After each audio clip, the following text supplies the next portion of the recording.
کو جا کے فرماتے نے اے لوگو مسجد نبوی دے اندر میرے پیغمبر علیہ الصلوۃ والسلام دی وراثت تقسیم ہو رہی ہے اور تسی بازار کے اندر خرید و فروخت کر رہے ہو جدو لوگ حضرت ابو ہریرہ رضی اللہ تعالی عنہ دی گل نو سنیا تجارت نو چھوڑیا کاروبار نو چھوڑیا خرید و فروخت نو چھوڑیا تے مسجد نبوی دے اندر دوڑا لگا رہیاں مسجد نبوی دے اندر پہنچ جاندے نے جدو مسجد نبوی دے اندر پہنچتے نے تو تے میرے پیغمبر علیہ الصلوۃ والسلام دی وراثت تقسیم نہیں ہو رہی واپس ابو ہریرہ دے کول آ جاندے نے کہندے نے ابو ہریرہ تسی تے اسی کہ مسجد نبوی دے اندر نبی علیہ الصلوۃ والسلام دی وراثت تقسیم ہو رہی ہے اوتے تے وراثت دا نام و نشانی کوئی نہیں حضرت ابو ہریرہ فرماتے نے لوگو تسی مسجد نبوی دے اندر کی ویکھ کے آئے ہو لوگ کہنے لگے ابو ہریرہ اسا مسجد نبوی دے اندر ویکھی آئے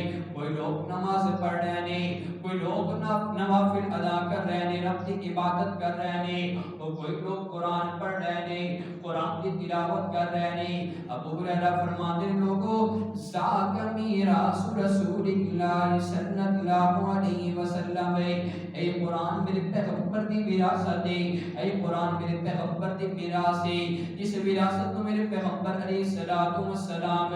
اپنی امت واسطے چھوڑ کے گئے نے حضرات کے سیواکار ہے اگر اس پیغمبر علیہ الصلوۃ والسلام دی وراثت نو سی پکڑ لیاواں گے اس وراثت دے نال اپنا تعلق بنا لیاواں گے حضرات کے سیواکار کامیاب ہو جاواں گے کامران ہو جاواں گے ہدایت دے راستے تے آ جاواں گے